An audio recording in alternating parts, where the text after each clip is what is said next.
Aujourd'hui, je vais vous raconter l'histoire de la princesse Poussette. Il y avait une fois, au Danemark, une femme qui aurait bien voulu avoir un enfant. Alors, elle alla trouver la fée.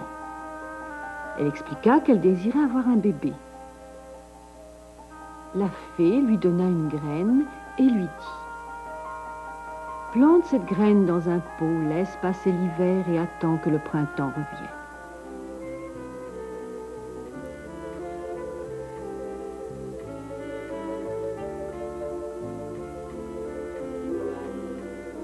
Qu'elle est mignonne! La petite fille n'était pas plus grande que le pouce de sa maman. Alors la maman la baptisa Princesse Poussette. Une élégante coquille de noix laquée lui servait de berceau.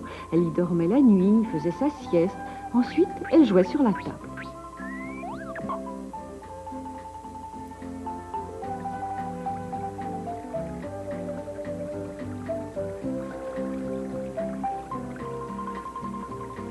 Quel bonheur! Mais tout ça était trop beau pour durer.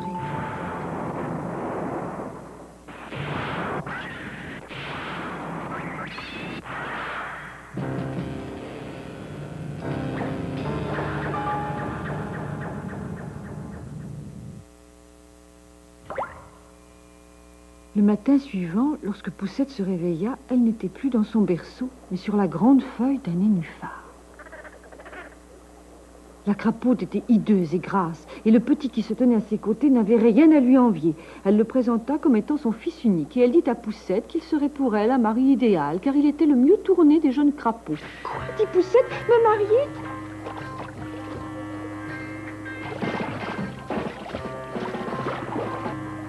La crapaude annonça à Poussette qu'elle allait préparer les détails de la cérémonie.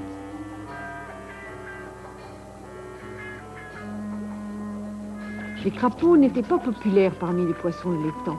Ils voulurent sauver la mignonne petite fille. Et ma foi, ils y parvinrent.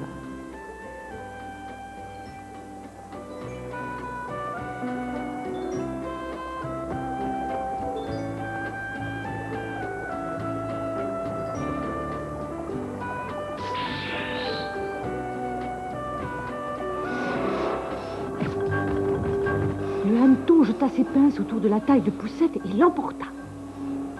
Le hanneton croyait qu'il serait un bon compagnon pour une si adorable petite fille. Mais Poussette était si joliment faite que les demoiselles hanneton la jalousèrent. Elle n'avait que 2 pattes après tout.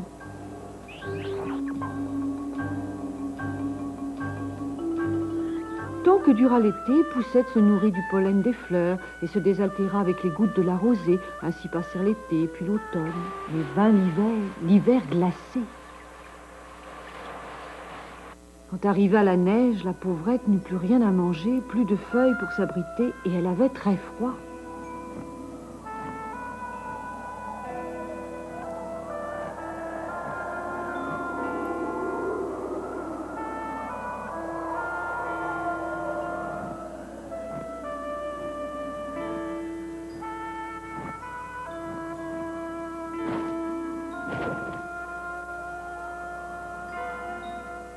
Poussette serait morte s'il n'avait pas été secouru par une dame souris qui habitait un trou douillet sous des chaumes de blé.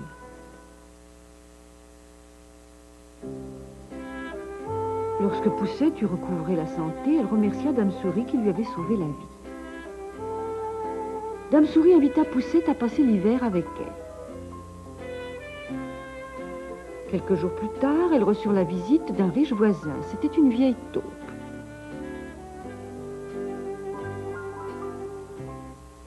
Pour les remercier du thé qu'elle lui avait offert, Monsieur la taupe invita Poussette et Dame Souris à dîner. Il les guida dans ses galeries et les prévint de ne pas avoir peur de l'oiseau mort qui y gisait. C'était une hirondelle, sans importance, estimait Monsieur la taupe. Ces gens ne savent que chanter alors qu'on vint l'hiver, n'est-ce pas? Poussette croyait qu'on devait avoir pitié des oiseaux qui égayent les hommes. Mais Monsieur la taupe n'aimait ni les oiseaux à cause de leur insouciance, ni le soleil qui faisait chanter les oiseaux et dont l'éclat lui martyrisait les yeux. La nuit suivante, Poussette confectionna de ses mains une couverture de foin tressé et se glissa hors de la maison. Elle ne pouvait pas supporter l'idée que l'hirondelle, même morte, reposât dans la froidure de la galerie gelée.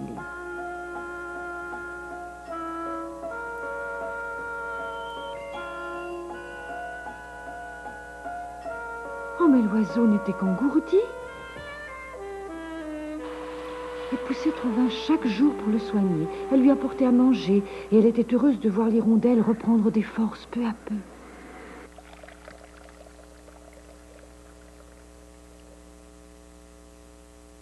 Au printemps, l'hirondelle était guérie. Elle remercia Poussette et la loi de sa gentillesse. Puis elle proposa à la petite fille de l'accompagner dans la verte forêt. Elle n'avait qu'à monter sur son dos et à s'accrocher à ses plumes.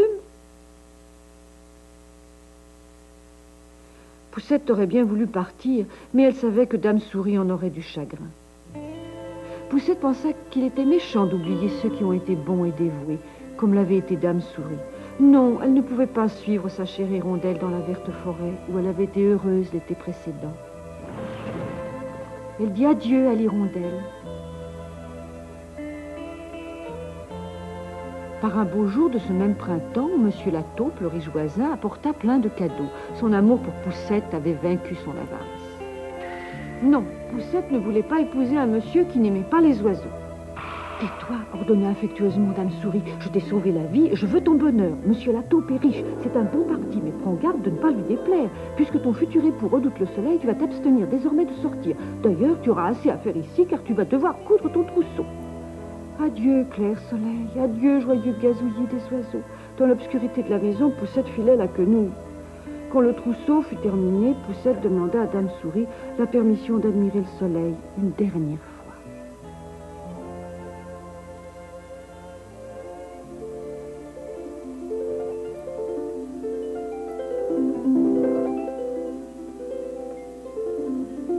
Adieu les champs de blé doré, adieu pour toujours. Une hirondelle, son hirondelle. Poussette tendit les bras à l'oiseau bien-aimé. La jeune fille lui raconta son chagrin d'être obligée de vivre sous la terre quand elle serait Madame la taupe. Viens avec moi au pays de l'éternel soleil, proposa l'hirondelle. Viens, toi qui m'as sauvé la vie. Reste ici, cria Dame Souris. N'oublie pas que tes noces s'apprêtent. Merci pour tout, Dame Souris, mais il m'est impossible d'épouser quelqu'un qui hait le soleil et les oiseaux. Présentez mes meilleures pensées à notre voisin. Adieu.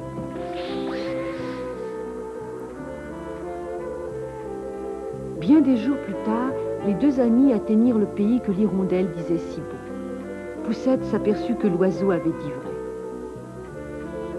La forêt était plus verte, le soleil plus lumineux. Lorsqu'elle toucha la terre, Poussette sentit que son bonheur était là. Il y avait derrière elle un petit homme qui portait une couronne d'or. Il s'inquiéta de savoir si la princesse Poussette avait fait bon voyage. Il précisa qu'il était l'ange de la fleur et qu'il attendait la jeune fille depuis toujours. Comme Poussette s'étonnait d'être connue en ce lointain pays, l'ange lui révéla qu'ils étaient destinés à se marier. C'était un mari autrement présentable que le crapaud ou la taupe. Poussette chargea l'hirondelle d'aller en toute hâte prévenir sa maman, qui devait être bien inquiète d'être sans nouvelles depuis tant et tant d'années.